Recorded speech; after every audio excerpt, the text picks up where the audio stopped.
नमस्ते, आप सभी का स्वागत है मेरे इस चैनल में चिराग एस्ट्रोलॉजी। और हम जो बात कर रहे हैं वो 2021 कैसा रहेगा उसकी हम बात कर रहे हैं, पूरा साल। और उसमें गोचर के ग्रहों के हिसाब से हम बात कर रहे हैं। तो गोचर के जो ग्रह हैं वो उनकी स्थिति क्या रहेगी, उसका इफेक्ट आपके पर्सनल चार्ट पे क्या पड़ेगा, हम उसकी बात कर रहे हैं। और हम मकर लग्न के लिए बात करेंगे, मकर राशि के लिए बात करेंगे। यानी कि जिनकी कुंडली में मकर लग्न है उनको, और जिनकी राशि मकर है उनको ये वीडियो देखना चाहिए।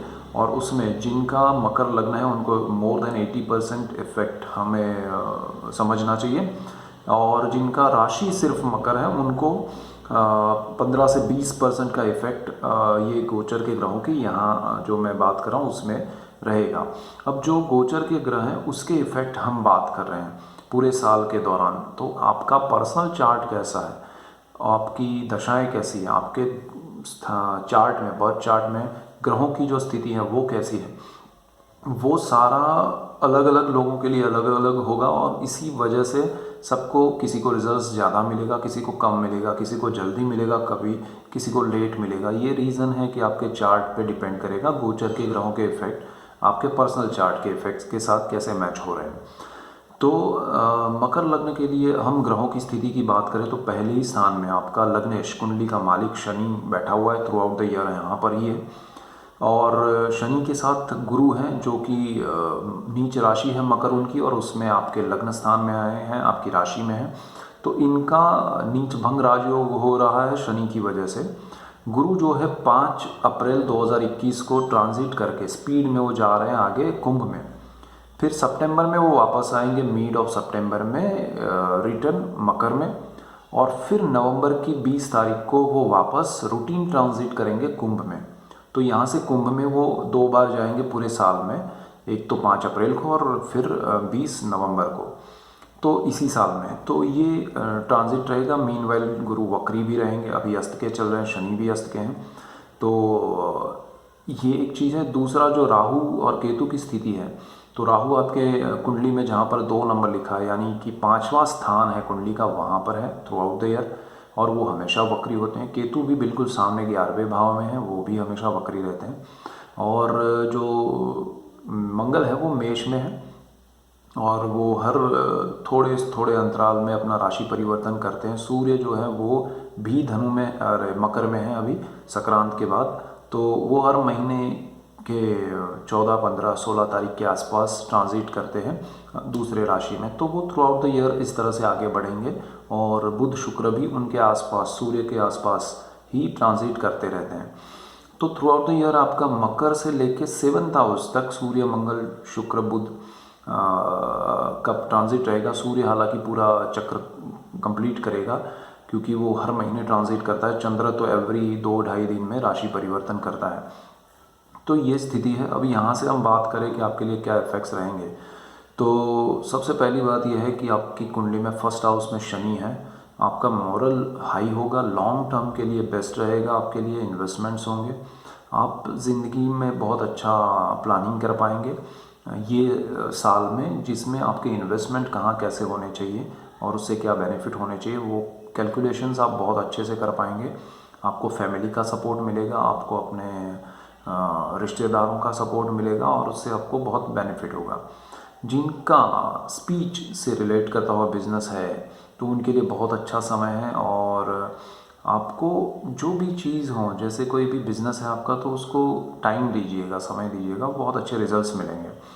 तो स्पीच से अगर आपका कोई बिज़नेस है या जॉब है तो उसमें भी आप जो भी काम करें उसमें समय लेके, समय की जो सीमा है उसको बढ़ा के चलिएगा, तो अचीवमेंट अच्छे होंगे, ज़्यादा होंगे। और आपके लिए गुरु का नीच भंग राजयोग जो हो रहा है वो भी बहुत अच्छा है। मोरल आपका हाई रहेगा, आपको डिसीजन मेकिंग आपके अच्छे रहेंगे, सही दिशा में होंगे, सडन बेनिफिट होंगे। और आपके अननोन सडन मूवमेंट जो होंगे, जो आपको नहीं पता होगा कि इसके रिजल्ट्स क्या है, वो अच्छे मिलेंगे। तो आपको वो बेनिफिट्स ये गुरु देगा। और गुरु यहाँ से जो दृष्टियाँ कर रहा है वो कुंडली के 5वें भाव पे है, 7वें भाव पे है और भाग्य स्थान पे है।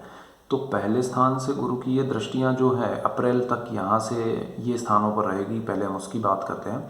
तो ये दृष्टियाँ बहुत अच्छी हैं। और गुरु यहाँ से 5वें स्थान में जहाँ राहु बैठा है वहाँ देखता है, संतान भाव में इफेक्ट कर रहा है, तो वो उसका कारक भाव है। और कारक भाव को जब कोई ग्रह देखता है, अपने कारक भाव को, तो उसको स्ट्रॉन्ग करता है, मजबूत करता है, अच्छा उसमें परिवर्तन लाता है, अच्छे रिजल्ट्स देता है। तो संतान से रिलेट करते हुए मैटर में ये गुरु अच्छा रहेगा, उसकी दृष्टि अच्छी रहेगी। शनि क्योंकि सेकंड हाउस का भी मालिक है फैमिली का, तो आपके फैमिली में बढ़ोतरी हो सकती है। हालांकि उसमें थोड़ा जिन जो फैमिली प्लानिंग कर रहे हैं तो वो थोड़ा ध्यान रखें, बिकॉज 5th हाउस में राहु है, हम उस पर भी बात कर रहे हैं आगे। लेकिन एक योग बन रहा है फैमिली प्लानिंग के, आपके फैमिली में बढ़ोतरी हो सकती है, अच्छा योग है। गुरु यहाँ से आपको इस दृष्टि से आपको विद्या में अच्छी प्राप्ति कराएगा, अच्छे स्थान में अच्छी जगह पर एडमिशन दिलाएगा, स्कूल कॉलेज वगैरह आपके लिए अच्छा एक नया शुरुआत होगा, नए ब्रांच में अच्छी जगह पर, अच्छे माहौल में, अच्छे एटमॉस्फेयर में, तो आपको बहुत अच्छे रिजल्ट्स मिलेंगे। यहाँ पर आपको ध्यान ये देना है कि शेयर मार्केट जो है उस पर भी ये गुरु कहीं ना कहीं आपको अच्छे रिजल्ट्स देगा। लेकिन हम बात करेंगे, बिकॉज ये गुरु शनि के साथ है, शनि शेयर मार्केट का कारक है, स्टॉक्स और वो सब, तो राहु यहाँ पर बैठा हुआ है, तो उसमें ज़रा आपको ध्यान देना पड़ेगा। हम उस पर जब राहु की बात करेंगे तब करते हैं। बट गुरु इसमें बेनिफिशियल है, लॉन्ग टर्म के इन्वेस्टमेंट शनि बेनिफिशियल है, तो उस तरह से अच्छा है। प्रेम के मामले में थोड़ा आपको ध्यान देना पड़ेगा, आप सही पात्र का चयन ना कर पाए, ऐसा भी हो सकता है। और गुरु आपको थोड़ा दूर रखने की कोशिश करेगा, लेकिन राहु वहाँ पर ज़्यादा इफेक्टिव रहेगा, तो आपको थोड़ा थिंक करना पड़ेगा, फिर से सोचना पड़ेगा आपका लाइफ पार्टनर कैसा है, कौन है, क्या है, या कैसा होना चाहिए। यहाँ से 7वीं दृष्टि गुरु की भाग आपके 7th हाउस पे पड़ रही है। 7th हाउस में दृष्टि की उच्च दृष्टि पड़ रही है, आपको लाइफ पार्टनर अच्छा मिल सकता है, पार्टनरशिप अच्छी हो सकती है, और उसमें बहुत सारे बेनिफिट हो सकते हैं। लाइफ पार्टनर यानी कि आपके हस्बैंड या वाइफ के थ्रू आपको बेनिफिट हो सकते हैं, बहुत अच्छे बेनिफिट हो सकते हैं, तो वो बहुत अच्छा योग है।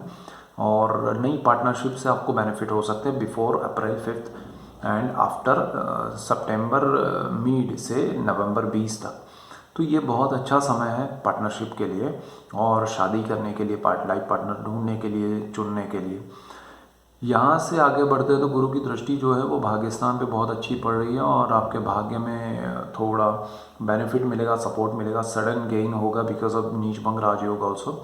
तो ये सारी स्थिति आपके लिए बेस्ट हो रही है। शनि का सपोर्ट है कर्मस्थान पर। साथ में हम शनि की बात करें तो शनि जो है वो कर्मस्थान पे उच्च दृष्टि कर रहा है तुला राशि पर, 7 नंबर जहाँ लिखा है, और वो उच्च राशि है शनि की, और आपके कर्मस्थान में बदलाव आएगा।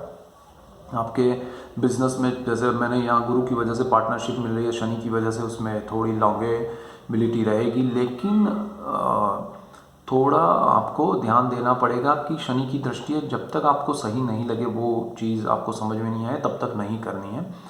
7th हाउस बहुत इंपॉर्टेंट है, और यहाँ से शनि की कर्मस्थान पे जो दृष्टि है वो भी बहुत इंपॉर्टेंट है। तो शनि पार्टनरशिप और बिजनेस की हम बात करें, कर्मस्थान और 7th हाउस पे उस शनि की दृष्टि को लेकर, तो क्लैरिटी के साथ किया हुआ काम टिकेगा, अदरवाइज नहीं होगा। लॉन्ग टर्म के लिए किया हुआ काम टिकेगा, अदरवाइज नहीं होगा। शॉर्ट टर्म के बेनिफिट्स आपको नहीं मिल पाएंगे, और उसके लिए आपको भागना भी नहीं चाहिए। और आपके कर्मस्थान में बदलाव आएगा। कर्मस्थान से रिलेट करती हुई प्लेस, जगह जो है आपके जॉब के प्लेस में या बिजनेस के प्लेस में, ऑफिस आपकी बदल सकती है, शिफ्ट हो सकती है, और वो अच्छा रहेगा आपके लिए।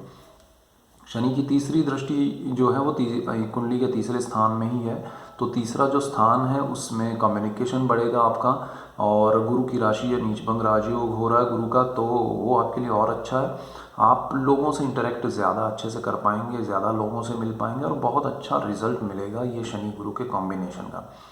अप्रैल के बाद गुरु ट्रांजिट कर रहे हैं सितंबर मिड तक 2nd हाउस में। 2nd हाउस कारक स्थान है, तो अप्रैल तक आपके इन्वेस्टमेंट होंगे, वो अगर आपने सोचा है कि अप्रैल से सितंबर के बीच में वो बेनिफिट मिल जाए, तो वो रुका रहेगा। उसके लिए ध्यान रखिएगा, क्योंकि गुरु जब तक 2nd हाउस कारक भाव है तो उसको रोक के रखेगा, आपको उसके रिजल्ट्स नहीं मिलेंगे। तो आपको वो प्लान करना है कि पूरा साल भर इन्वेस्टमेंट करने के बाद, या कोई प्रॉपर्टी में करे या कहीं भी, तो वो साल भर इन्वेस्टमेंट करने के बाद आपको रिजल्ट्स बेटर मिलेंगे, और वो भी सितंबर से नवंबर में आपको अगर उसमें से कुछ वापस निकाल लेना है या उस प्रॉपर्टी को, सपोज फॉर एग्जांपल आपने प्रॉपर्टी लिया है तो वो सितंबर से नवंबर के बीच में आप निकाल देना चाहते हैं तो ठीक है, अदरवाइज़ फिर वो गुरु वापस नवंबर में सेकेंड हाउस में आएगा तो 1 साल के लिए वहाँ रहेगा, तो अगेन वो चीज़ ब्लॉक हो जाएगी, लेकिन वो इन्वेस्टमेंट के तौर पे रहेगी। गुरु उतना ख़राब नहीं करेगा क्योंकि शनि लग्नेश है, घर में है उसके गुरु। और गुरु की दृष्टियों की बात करें तो 6th हाउस पे अप्रैल से सितंबर के बीच में 5th एस्पेक्ट होगी उसकी 6th हाउस पे, छठे भाव पर, जो जॉब का है। तो आपको अच्छा जॉब में परिवर्तन देखना है तो वो गुरु की वजह से मिलेगा, अच्छे रिजल्ट्स मिलेंगे। आपको लोन वगैरह चाहिए तो अच्छा मिलेगा और उससे आपको बेनिफिट होगा। शत्रु जो हैं वो आपके दूर हो जाएंगे आपसे, और मतलब माहौल आपके लिए अच्छा एक क्रिएट होगा, तो वो एक चीज़ है। और यहाँ से आपको इवन आपका लोन आपको चुकाना है तो भी अच्छा समय है।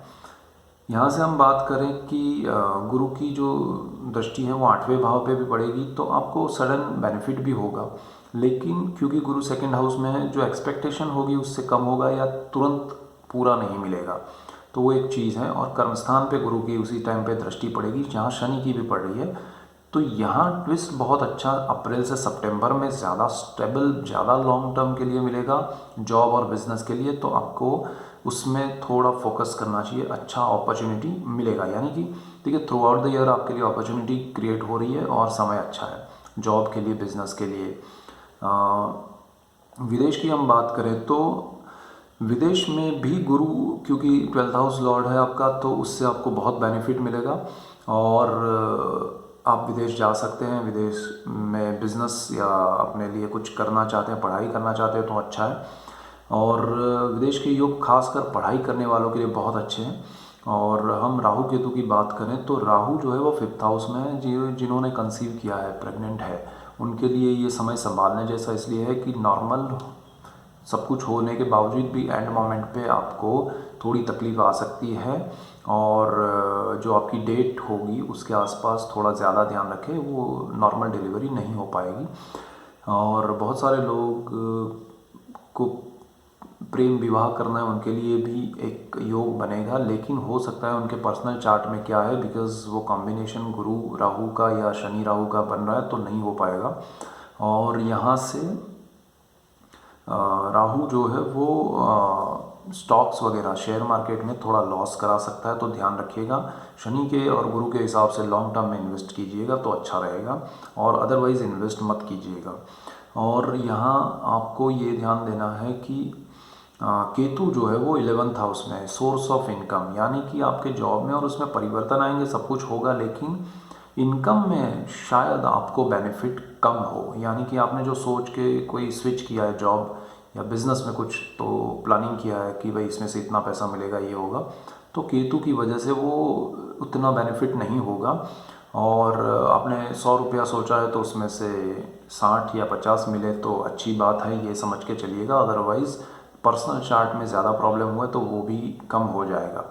तो केतु यहाँ पर आपको ये चीज़ सोच के आपका जाना कि भाई इसमें बढ़ोतरी होगी, सैलरी बढ़ेगी या बिज़नेस में मुनाफा होगा, या तो प्रॉफिट में कम से कम प्रॉफिट में कमी होगी, या जॉब में आपको ध्यान देना है कि पैसे के लालच में नहीं जाना है, अदरवाइज़ आपको लगेगा कि पहले जहाँ था वो बेहतर था। तो ये एक चीज़ है। सो ओवरऑल आपके दूसरे जो प्लैनेट्स है उसके हिसाब से भी सिचुएशन अच्छा रहेगा, मॉरल हाई रहेगा, डिसीजन अच्छे रहेंगे सिर्फ लॉन्ग टर्म के लिए, और थोड़ा सोच समझ के चलना है प्लानिंग के साथ, तो बहुत अच्छे रिजल्ट्स मिलेंगे।